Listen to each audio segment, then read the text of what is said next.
السلام علیکم دوستو، امید ہے آپ سب بخیریت ہوں گے۔ جیسا کہ آپ سب لوگوں کے علم میں ہے کہ ایجوکیشن ڈپارٹمنٹ کی جانب سے کمپیوٹر آپریٹر کے بہت سارے ویکنسیز ایڈورٹائز ہو چکے ہیں اور اس کے ایڈمیشن بھی سٹارٹ ہیں۔ آج کی ویڈیو میں ہم آپ لوگ کو بتائیں گے کہ اس کی ایلیجیبلٹی کرائٹیریا کیا ہے اور اپلائی کرنے کا آخری تاریخ کون سا ہے۔ اس کے علاوہ یہ بھی بتائیں گے کہ کمپیوٹر آپریٹر کے لیے ٹائپنگ ٹیسٹ ہوگا یا نہیں، اور آخر میں ہم کمپیوٹر آپریٹر کے سلیبس کے متعلق بات کریں گے۔ لیکن ویڈیو کو آگے بڑھنے سے پہلے آپ لوگوں سے ریکویسٹ ہے کہ ایجوکیشن انفوز چینل کو سبسکرائب کرے اور بیل آئیکن ضرور دبائے تاکہ آنے والی اس طرح کی انفارمیٹیو ویڈیو کی نوٹیفیکیشن آپ لوگ کو بر وقت مل سکے۔ تو آئیے آپ لوگ کا وقت ضائع کیے بغیر ویڈیو کی طرف بڑھتے ہیں۔ کمپیوٹر آپریٹر BPS-16 کی جاب ہے۔ اگر ہم ان کے اسامیوں کی بات کریں تو کل 69 اسامیاں ہیں اس میں جو ہے نا مختلف کیٹیگری شامل ہے۔ اقلیتوں کا 5% بنتا ہے اس میں، معذور افراد کے 2% اور خواتین کے 10% کوٹا شامل ہے۔ اسی طرح اگر ہم میرٹ کی بات کریں تو میرٹ کے کل 9 سیٹ ہیں۔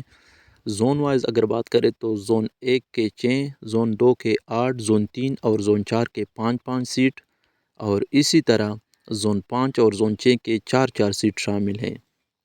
اگر اہلیت یا قابلیت کی بات کریں تو آپ لوگ کے پاس کسی بھی تسلیم شدہ یونیورسٹی سے کمپیوٹر سائنس میں 2nd کلاس بیچلر ڈگری یا کسی بھی تسلیم شدہ یونیورسٹی سے 2nd کلاس بیچلر ڈگری کے ساتھ ساتھ انفارمیشن ٹیکنالوجی میں 1 سال کا ڈپلومہ ہو تو آپ لوگ اس جاب کے لیے ایلیجیبل ہیں۔ اگر ہم عمر کی بات کریں تو عمر کی جو ہے نا کم سے کم عمر آپ لوگ کے پاس 18 سال ہونی چاہیے، جبکہ بالائی عمر کی بات اگر کرے تو 35 سال شامل ہے۔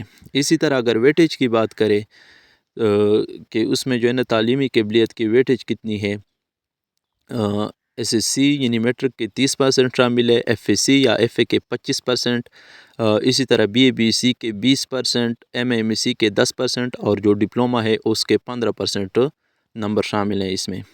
اسی طرح اگر ہم اس کے اپلائی کی آخری تاریخ کی بات کریں تو میرے خیال سے 10 اگست اس کے اپلائی کرنے کی آخری تاریخ ہے، لہٰذا آپ لوگ 10 تاریخ سے پہلے 10 اگست سے پہلے جو ہے نا آپ لوگ اس کے لیے اپلائی کریں، کیونکہ بعد میں بہت ایشو آ رہے ہوتے ہیں۔ پھر اگر ہم کمپیوٹر آپریٹر کے مراحل کی بات کریں تو کمپیوٹر آپریٹر کا ٹیسٹ 3 مرحلوں پر مشتمل ہوتا ہے۔ پہلا مرحلہ اسکریننگ ٹیسٹ کا ہوتا ہے، اس میں کل 100 MCQs ہوتے ہیں اور اس کے 50% پاسنگ مارکس ہیں، یعنی آپ کو 100 میں سے 50 نمبر لینے لازمی ہوں گے، تب آپ کا ٹیسٹ پاس تصور ہوگا اور اگلے مرحلے کے لیے اعلی تصور کیے جائیں گے، اور اس میں کسی قسم کے نیگیٹو مارکس بھی نہیں ہوتے۔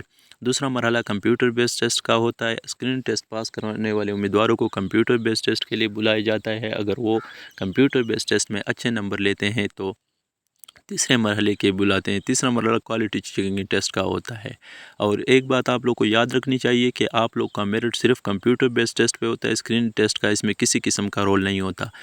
کوالٹی چیکنگ ٹیسٹ میں آپ کی فیس ویریفیکیشن اور آپ کی ڈاکومنٹس ویریفیکیشن ہوتی ہے۔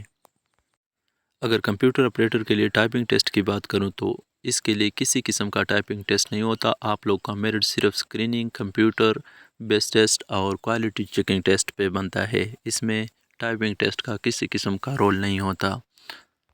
آخر میں آپ لوگ کو بتاتا چلو کہ کمپیوٹر آپریٹر پوسٹ کے لیے اسکریننگ اور کمپیوٹر بیس ٹیسٹ کے لیے سلیبس کیا ہوگی۔ اگر سلیبس کی بات کروں تو اس میں 70 MCQs کمپیوٹر سائنس کے ہوں گے۔ اس کے لیے آپ لوگوں نے کلاس 8 سے لے کر بیچلر تک کے کمپیوٹر سائنس اور IT سبجیکٹ کے MCQs کو تیار کرنا ہوگا۔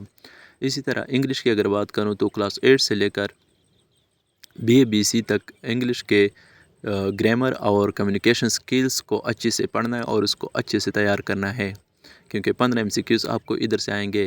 اسی طرح GK میں اسلامیات اور PK کے MCQs آئیں گے، پاکستان اسٹڈی کی، اور اس کے جو ہے نا آپ لوگوں نے بھی کلاس 8 سے لے کر کلاس BA/BC تک اس کی تیاری کرنی ہے۔ اگر آپ لوگ کو ایک دفعہ پھر سے دہراؤں تو اس میں 70 MCQs جو ہے نا کمپیوٹر سائنس کے آئیں گے، 15 MCQs انگلش کے کورس سے ہوں گے اور 15 MCQs GK سے۔